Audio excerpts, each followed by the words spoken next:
আর সকালটা একটা অন্যরকম সকাল ছিল। আজ ছিল রবীন্দ্র জয়ন্তী, আর তাই জন্য সকাল থেকে চারিপাশে রবীন্দ্রসঙ্গীত বাজছিল। আর সকালটা এত ভালো লাগছিল, ওয়েদারটা দেখে সব কিছু যেন, মনটা যেন এত এত ভালো লাগছিল যে কি বলবো। তারপরে ঘরটা আমি একটু গুছিয়ে নিলাম, বিছানা গুছিয়ে আমি পুজো করতে চলে গেলাম। পুজো করে মনটা আরও বেশি পজিটিভ হয়ে গেল।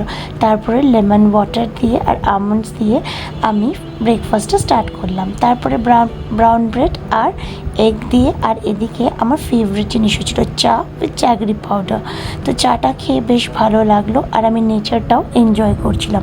এটা অফিসে পরার আমার ড্রেস ছিল, আর এই ড্রেসটা আমি রেডি করছিলাম আমার মায়ের বাড়িতে পরার জন্য।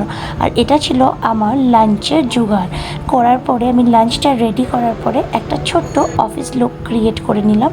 আর অফিসে যাওয়ার জন্য এই সালোয়ারটা চুজ করলাম, বেশ কমফোর্টেবল আর বেশ প্রিটি দেখতে। ব্লগ পোস্ট করেছি, বাট আমি ভীষণ এনজয় করছি সকাল থেকে, কেন কি চারিদিকে রবীন্দ্রসঙ্গীত, গান, কবিতা, ভীষণ মনটা ভরে গেছে। আশা করি আপনারাও খুব এনজয় করছেন। যারা স্কুলে আছেন তারা হয়তো আজকে অনেক প্রোগ্রাম করবেন। আমাদের তো অফিস গোয়িং, আমাদেরকে অফিসেই যেতে হবে।